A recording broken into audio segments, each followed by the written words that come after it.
El presidente del Banco Central, Rodrigo Vergara, dio a conocer el informe de política monetaria correspondiente al mes de marzo de 2013. En esta oportunidad se abordaron temas como el dinamismo que mantiene la economía chilena, la fuerte demanda interna presente durante los últimos meses, las expectativas de inflación y el debate que aún persiste en torno al tipo de cambio en Chile. Además, hizo énfasis en los riesgos internos que aún amenazan al futuro de nuestra economía, así como la influencia de la crisis externa que afecta a las principales economías desarrolladas del mundo.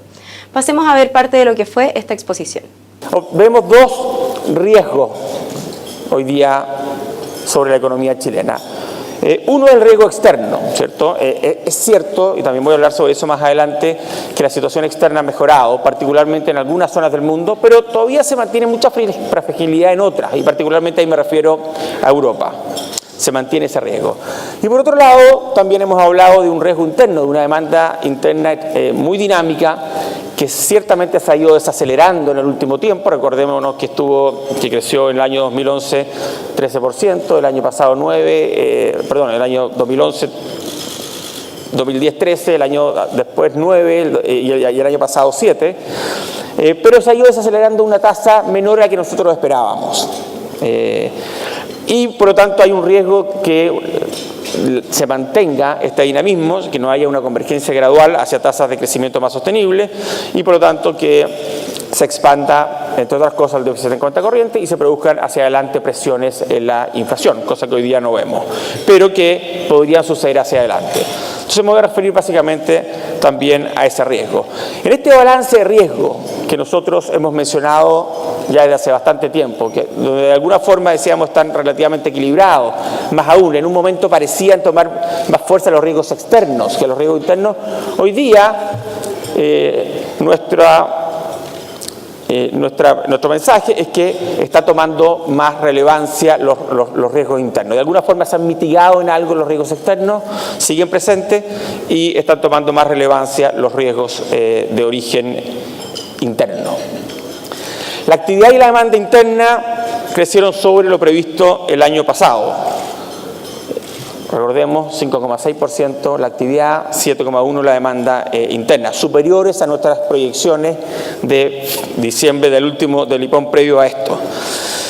El dinamismo, obviamente, de la demanda interna ha reducido el superávit comercial al tiempo que mantiene un alto grado de utilización de los recursos internos, ¿cierto? Y eso se demuestra, por ejemplo, en las cifras de desempleo, con cifras de desempleo que son históricamente bajas.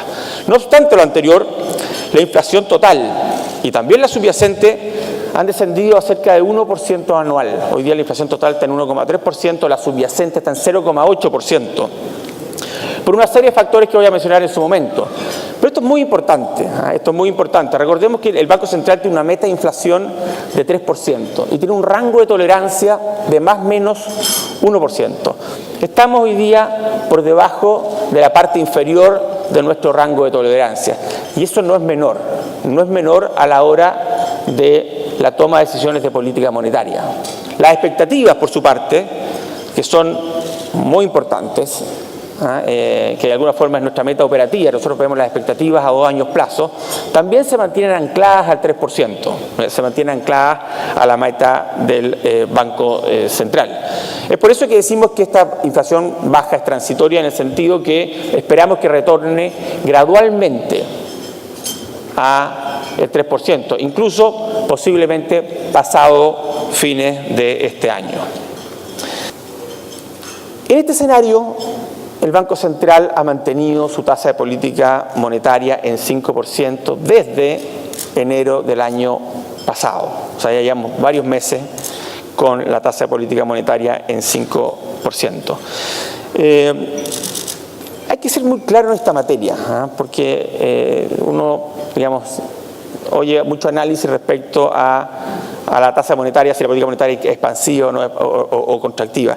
Hoy día la tasa de política monetaria en Chile es una de las más altas del mundo. O sea, en términos relativos estamos con una política bastante contractiva. Basta recordar que las principales economías del mundo tienen tasa de interés virtualmente en cero. ¿Okay?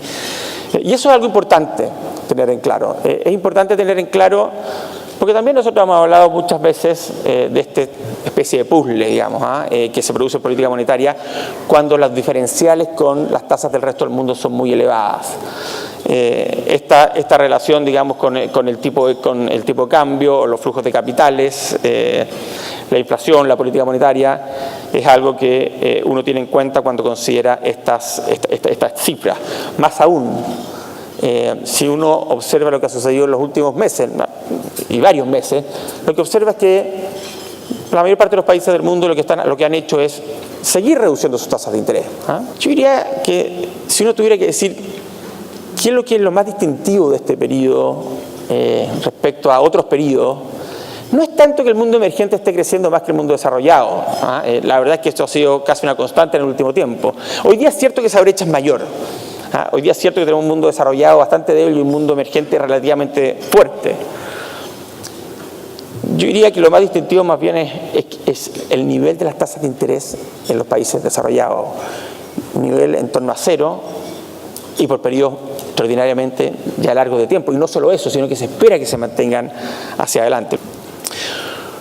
Una cosa importante de destacar respecto a este ciclo es que, a diferencia de ciclos previos, los créditos de consumo no han sido un catalizador importante del gasto personal. Una de las mayores preocupaciones que tienen el Banco Central o los bancos centrales en el mundo y también los reguladores y supervisores digamos, financieros en general, es que estos periodos de dinamismo en la actividad estén financiados principalmente con un boom de crédito. ¿Y por qué así? Porque en algún momento llegará la hora del reconocimiento, ¿cierto? La hora de la desaceleración, y habrá que pagar, digamos, habrá que hacer frente a ese crédito. Y llegará la hora, por ejemplo, del desapalancamiento. Si no, pensemos en lo que está pasando en Europa, que me decimos bastante dramático, porque está pasando este desapalancamiento en un escenario de recesión, o sea, bastante complejo. Lo que hemos visto en el caso de Chile, de hecho, es una desaceleración de todas las colocaciones, de las colocaciones de consumo, de vivienda y comerciales en el último tiempo. Y eso es un elemento tranquilizador respecto a este ciclo. Y es tranquilizador, insisto, porque los periodos de la parte alta del ciclo financiada con crédito, naturalmente, es el principal riesgo que uno puede ver en estos periodos. Y de hecho, el crecimiento del crédito hoy día es bastante inferior al que vimos en ciclos pasados. El tipo de cambio real, por supuesto, otro tema de discusión, otro tema de debate en nuestro país. Seamos claros en esta materia. El fenómeno de la apreciación del peso no es un fenómeno exclusivo de Chile. Es un fenómeno que está sucediendo en muchos países del mundo, particularmente en países que le está yendo bien, que están con alto crecimiento, y muchos de ellos son países exportadores de materias primas. Es decir, este es un fenómeno internacional, este es un fenómeno que se está dando en distintos países. Países que han tomado distintas opciones, ¿cierto? Países que han decidido intervenir, otros que no, países que han decidido introducir controles de capital, otros que no, etcétera. ¿Cuáles son nuestras perspectivas? Respecto a el crecimiento y la cuenta corriente o el escenario interno, ¿qué es lo que observamos? Nuestra predicción de crecimiento para este año sube desde 4,25 a 5,25 que teníamos en el informe de política monetaria pasada a 4,5 a 5,5% que vemos hoy día. Este rango entonces está por sobre el anterior. Estimamos que hacia principios de 2014, tanto el IPC como su medida subyacente llegarán a 3% y se mantendrán en ese nivel durante todo el horizonte de proyección, que en este caso es el primer trimestre de 2015. En cuanto a la tasa de política monetaria, ya decíamos, se ha mantenido en 5% durante más de un año. Y el escenario base de proyección, que es el que mostraba recientemente, utiliza como supuesto de trabajo, y reitero que esto es un supuesto de trabajo, no es una proyección ni nada por el estilo, es que la tasa de política monetaria seguirá una trayectoria similar a la que se indican las encuestas vigentes al cierre estadístico de este informe de política monetaria. Y lo que observamos es la mantención de la tasa por un periodo relativamente prolongado, aproximadamente un año, después un alza, en algunos casos de 25, en algunos casos de 50 puntos base durante el próximo año.